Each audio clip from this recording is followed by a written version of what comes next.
ನಮಸ್ಕಾರ ಸ್ನೇಹಿತರೆ, ನಾನು ಸಂಜೀವ್. ಇವತ್ತು ಪಿ ಎಮ್ ಕಿಸಾನ್ನ ಕುರಿತು ಚರ್ಚೆ ಮಾಡೋಣ. ಗೂಗಲ್ ಪ್ಲೇಸ್ಟೋರ್ನಲ್ಲಿ ಪಿ ಎಮ್ ಕಿಸಾನ್ ಅಂತ ಸರ್ಚ್ ಮಾಡಿದಾಗ ಈ ಒಂದು ಪಿ ಎಮ್ ಕಿಸಾನ್ನ ಒಂದು ಅಧಿಕೃತವಾಗಿರುವಂಥ ವೆಬ್ಸೈಟ್ ಏನಪ್ಪ ಅಂದರೆ ಓಪನ್ ಆಗ್ತದೆ ಅಂತ ಹೇಳ್ಬೋದು. ಈ ಒಂದು ವೆಬ್ಸೈಟ್ನಲ್ಲಿ ನಾವು ಸ್ಕ್ರಾಲನ್ನು ಮೇಲೆ ಎಳೆದಾಗ ಈ ಒಂದು ಪಿ ಎಮ್ ಕಿಸಾನ್ನ 19ನೇ ಇನ್ಸ್ಟಾಲ್ಮೆಂಟು ಯಾವಾಗ ಬಿಡುಗಡೆ ಆಗಲಿದೆ ಅನ್ನೋದ್ರ ಕುರಿತು ಏನಪ್ಪ ಅಂದರೆ ನಾವು ನೋಡ್ಬೋದಾಗಿದೆ.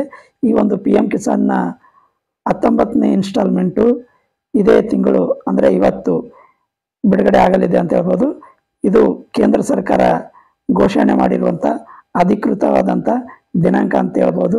ಫೆಬ್ರವರಿ 24ರಂದು ಇದು ಏನಪ್ಪ ಅಂದರೆ ಫೆಬ್ರವರಿ 24ರಂದು ಏನಪ್ಪ ಅಂದರೆ 19ನೇ ಇನ್ಸ್ಟಾಲ್ಮೆಂಟ್ ಏನಪ್ಪ ಅಂದರೆ ಕೇಂದ್ರ ಸರ್ಕಾರ ಈ ಒಂದು ಇದನ್ನು ಏನಪ್ಪ ಅಂದರೆ ಬಿಡುಗಡೆ ಮಾಡಲಿದೆ ಅಂತ ಹೇಳ್ಬೋದು. ಇದು 19ನೇ ಇನ್ಸ್ಟಾಲ್ಮೆಂಟು. ಇನ್ನು 2,000 ರೂಪಾಯಿ ಏನಪ್ಪ ಅಂದರೆ ರೈತರಿಗೆ ಪ್ರತಿ 4 ತಿಂಗಳು ಏನಪ್ಪ ಅಂದರೆ ಈ ಒಂದು ಅನುದಾನವನ್ನು ಏನಪ್ಪ ಅಂದರೆ ದೇಶಾದ್ಯಂತ ಇರುವಂಥ ರೈತರಿಗೆ ಏನಪ್ಪ ಅಂದರೆ ಕೇಂದ್ರ ಸರ್ಕಾರ ನೀಡುವಂಥ ಒಂದು ಯೋಜನೆ ಆಗಿದೆ ಅಂತ ಹೇಳ್ಬೋದು.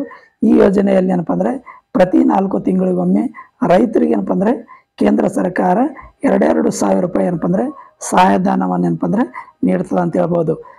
ಒಂದು ವರ್ಷಕ್ಕೆ ಏನಪ್ಪ ಅಂದರೆ ಒಟ್ಟಾರೆಯಾಗಿ 6,000 ರೂಪಾಯಿ ಏನಪ್ಪ ಅಂದರೆ ನೀಡ್ತದೆ ಅಂತ ಹೇಳ್ಬೋದು. ಇದು 19ನೇ ಕಂತಿನ ಒಂದು ಅನುದಾನ ಏನಪ್ಪ ಅಂದರೆ ಈ ಒಂದು ಫೆಬ್ರವರಿ 24ರಂದು ಏನಪ್ಪ ಅಂದರೆ ಮಧ್ಯಾಹ್ನ 3 ಗಂಟೆ ಅಥವಾ 4 ಗಂಟೆ ಸುಮಾರಿಗೆ ಏನಪ್ಪ ಅಂದರೆ ಈ ಅನುದಾನ ರೈತರ ಖಾತೆಗೆ ಏನಪ್ಪ ಅಂದರೆ ನೇರವಾಗಿ DBT ಮೂಲಕ ಏನಪ್ಪ ಅಂದರೆ ಬೀಳಲಿದೆ ಅಂತ ಹೇಳ್ಬೋದು. ಇದು ಅಧಿಕೃತವಾಗಿರುವಂಥ ಮಾಹಿತಿ ಅಂತ ಹೇಳ್ಬೋದು ಪಿ ಎಮ್ ಕಿಸಾನ್ದು.